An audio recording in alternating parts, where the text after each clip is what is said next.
Breaking ધારીના ચલાલામાં યુવક ઉપર હુમલાનો મામલો 2 દિવસ પહેલા નિકુંજ જયસુખભાઈ મોણપરા નામના વ્યક્તિ ઉપર પાઇપ વડે હુમલો કર્યો હતો. માથાના ભાગે ગંભીર ઈજાઓ હોવાથી હોસ્પિટલમાં સારવાર દરમિયાન મોત નીપજ્યું. નિકુંજ મોણપરાનું મોત થતાં મામલો હત્યામાં પલટાયો. મૃતક નિકુંજના મિત્રના ભાઈઓ વચ્ચે મિલકત વિવાદમાં સમાધાન કરવા જતાં સારું નહીં લાગતા આરોપી દ્વારા હુમલો કર્યો હતો. આરોપી ભાવેશ ધીરુભાઈ હિરપરા સામે હત્યાનો ગુનો નોંધાયો.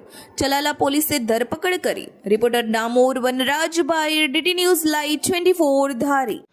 ગઈકાલે ચલાલા પોસ્ટે ખાતે ગુના number 31/2025 under BNS section 109 register કરવામાં આવેલું છે. આ ગુનામાં જે ફરિયાદી છે એ છે જયસુખભાઈ કેશુભાઈ મણપરા, અને જે ઈજા પામનાર છે એ એમના પુત્ર છે નિકુંજભાઈ, અને જે આરોપી છે તે ભાવેશભાઈ હિરપરા.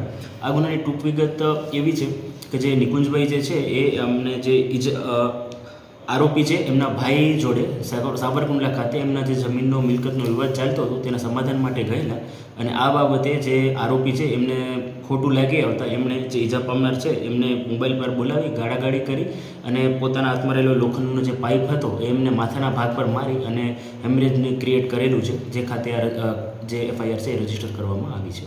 પણ હાલ સર એવા સમાચાર મળી રહ્યા છે કે જે ઈજાગ્રસ્ત છે એનું મોત થયું છે. હા, ઈજાગ્રસ્ત છે એમનું મોત થયેલું છે, અને કોઇન્સિડન્સ ફર્ધર આનામાં જે મર્ડરના જે સેક્શન છે એ એડ કરવામાં આવે છે. આરોપી ઝડપાઈ ગયો છે. આરોપી ઝડપાઈ ગયેલો છે.